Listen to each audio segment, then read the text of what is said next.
विश्व गुरु बनने की तरफ भारत का पहला कदम।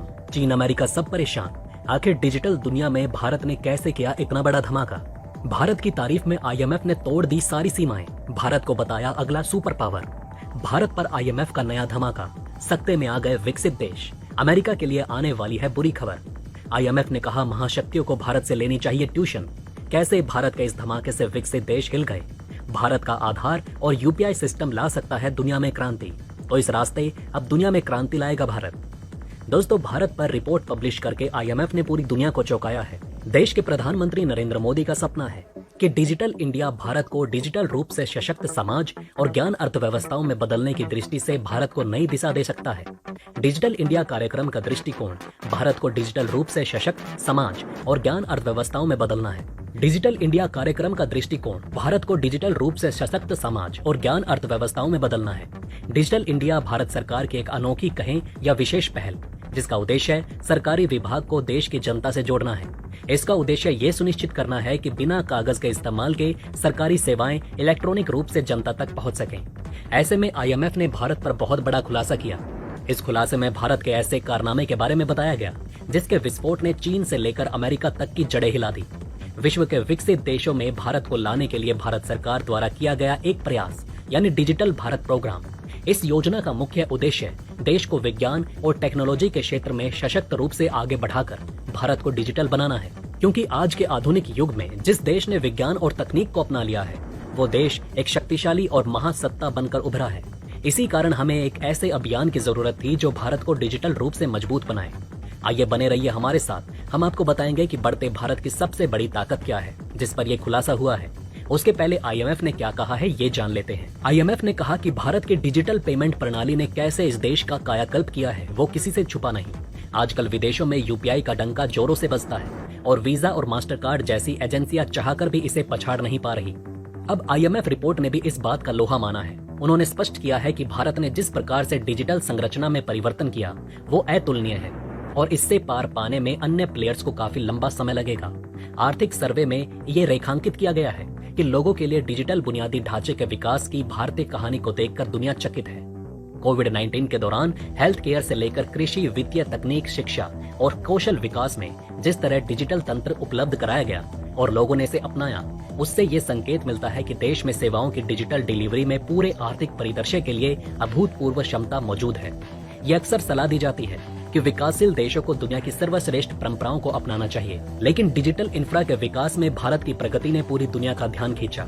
दूसरे देश अब इसकी मिसाल दे रहे हैं। आधार, नागरिक केंद्रित यूपीआई, डिजी लॉकर जैसे कदम और कोविन के जरिए टीकाकरण की सफल यात्रा इसके अहम पड़ाव हैं। जीएसटी लागू होने के बाद इसका एक सिरे से दूसरे सिरे तक जैसा डिजिटाइजेशन किया गया है। टैक्स प्रणाली के डिजिटल तौर तरीके का समावेश और आयकर के फेसलेस ई असेसमेंट ने सुशासन की जमीन तैयार की और अर्थव्यवस्था को औपचारिक रूप देने का भी काम किया गया। ई वे बिल और इलेक्ट्रॉनिक टोल संग्रह भी इसी परिदृश्य में अहम कदम है। इससे टैक्स कलेक्शन का माहौल सुधरा है। न केवल टैक्स चोरी रुकी बल्कि छोटे व्यवसाय के लिए लोगों का भरोसा भी बढ़ चुका है। एक गेम चेंजर डिजिटल इकोनॉमी की दिशा में बेहद तेज कदम बढ़ने का सिलसिला जारी है और इसका प्रमाण है यूनिफाइड पेमेंट इंटरफेस यूपीआई अब सबसे अधिक पसंदीदा पेमेंट तरीकों में शामिल हो चुका है। केंद्र सरकार द्वारा डिजिटल इंडिया के अंतर्गत लॉन्च की गई अन्य महत्वपूर्ण सेवाओं की बात करें तो Aadhaar, smart city mission, GST N, भीम UPI, RuPay, e marketplace, DigiLocker, e Dharti जैसी कई प्रमुख योजनाएं और परियोजनाएं डिजिटल इंडिया कार्यक्रम में लाई गई। इतना ही नहीं, राज्य सरकार भी अपनी कई चीजों को डिजिटल कर चुकी है। कई राज्यों ने तो अपने प्रत्येक जिलों की वेबसाइट तक बना दी जहां लोगों को अपने जिले से संबंधित काफी जानकारी और मदद मिल सकती है। बिजली का बिल भरना हो या नगर निगम में पानी का बिल, अब किसी को भी लाइन में लगने की जरूरत नहीं होती। अब सब कुछ ऑनलाइन ही हो जाता है। सिर्फ इतना ही नहीं, युवाओं के लिए रोजगार पंजीयन से लेकर अपना खाता पर किए गए जमीन डिजिटलीकरण तक सब कुछ अब वेबसाइट और ऐप की सहायता से हो रहा है। इससे न सिर्फ व्यक्ति का समय बच रहा है बल्कि पहले जो छोटे छोटे काम करने के लिए घूसखोरी चलती थी वो भी बंद हो गई। पर क्या इतना काफी है? जवाब है नहीं। अभी हमें सिर्फ कुछ ही मुकाम हासिल हुए हैं, जबकि एक संपन्न देश की श्रेणी में आने के लिए भारत को अभी भी काफी कुछ करना होगा। डिजिटलीकरण में भी अभी काफी काम किया जाना है। इसमें कोई संदेह नहीं कि डिजिटल इंडिया पहल अपने पहले 5 वर्षों में एक बड़ी सफलता रही है। इसका डंका पूरी दुनिया में बज रहा है। इस डिजिटल इंडिया अभियान की शुरुआत हमारे प्रधानमंत्री नरेंद्र मोदी ने 1 जुलाई 2015 को नई दिल्ली के इंदिरा गांधी स्टेडियम में की थी। इस अभियान का उद्घाटन साइप्रस मिस्त्री, अजीम प्रेमजी और मुकेश अंबानी जैसे देश के दिग्गज उद्योगपतियों की उपस्थिति में किया गया। इस अभियान के तहत ई शिक्षा, ई स्वास्थ्य, डिजिटल लॉकर और राष्ट्रीय छात्रवृत्ति पोर्टल जैसे कई अलग अलग योजनाओं की शुरुआत की गई। इस योजना का एक उद्देश्य ग्रामीण इलाकों को उच्च गति के इंटरनेट के माध्यम से जोड़ना भी है। डिजिटल इंडिया के 3 मुख्य लक्ष्यों के इर्द गिर्द संचालित एक व्यापक प्रक्रिया है, जिसमें डिजिटल आधारभूत ढांचे का निर्माण करना, इलेक्ट्रॉनिक रूप से सेवाओं को जनता तक पहुंचाना और डिजिटल साक्षरता जैसे लक्ष्यों को हासिल कर देश को तकनीक के क्षेत्र में एक अलग मुकाम पर पहुंचाना है। भ्रष्टाचार पर रोक लगाना, साक्षरता की दर को बढ़ावा देना और ऑनलाइन पेमेंट, सामान मंगवाना, राशन कार्ड नंबर, ड्रोन सुविधा को सशक्त करना, समय की बचत, तकनीकी विकास, कम खर्चे इत्यादि ऐसे कई पहलू हैं जिनको साकार करने के लिए डिजिटल इंडिया निरंतर तीव्र गति से आगे बढ़ रहा है। इसके अलावा भारत के आईटी संस्थान सेवाएं और सरकारी सेवाओं को देश के हर एक नागरिक तक आसानी से पहुंचाने के लिए डिजिटल इंडिया एक महत्वपूर्ण पहल है। डिजिटल भारत के 3 मुख्य घटक। डिजिटल भारत का सबसे पहला घटक डिजिटल इंफ्रास्ट्रक्चर।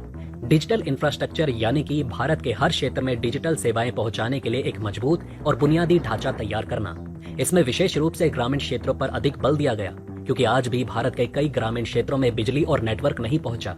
इस अभियान का दूसरा मुख्य घटक डिजिटल सेवा का वितरण करना, यानी भारत सरकार द्वारा की जाने वाली किसी भी सहायता या सेवा का डिजिटल रूप से सही वितरण करना।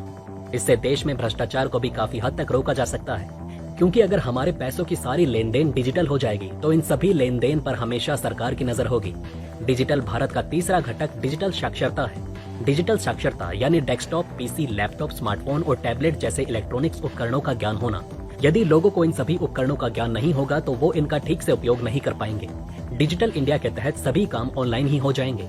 उसके साथ साथ पैसों का लेन देन और भुगतान भी ऑनलाइन किया जाएगा, जिससे हमारी सरकार इन सभी कार्यों और पैसों के लेन देन पर नजर रख सकती है। सरकार ये भी जान सकेगी कि किसने टैक्स का भुगतान किया और किसने नहीं। इससे देश का कोई भी व्यक्ति टैक्स चोरी, कालाबाजारी और भ्रष्टाचार नहीं कर सकेगा। जब भ्रष्टाचार कम होगा तो देश की अर्थव्यवस्था भी मजबूत बनेगी। डिजिटल सुविधाओं से सरकारी कार्यालयों में लगी लाइनों से छुटकारा मिलेगा। दोस्तों, अब आप हमें कमेंट सेक्शन में बताएं कि क्या आपको ये बातें पहले से पता थी। अगर नहीं तो इनमें से कौन सी बात आपको सबसे ज्यादा इंटरेस्टिंग लगी, और कमेंट बॉक्स में जय हिंद लिखना ना भूलिएगा।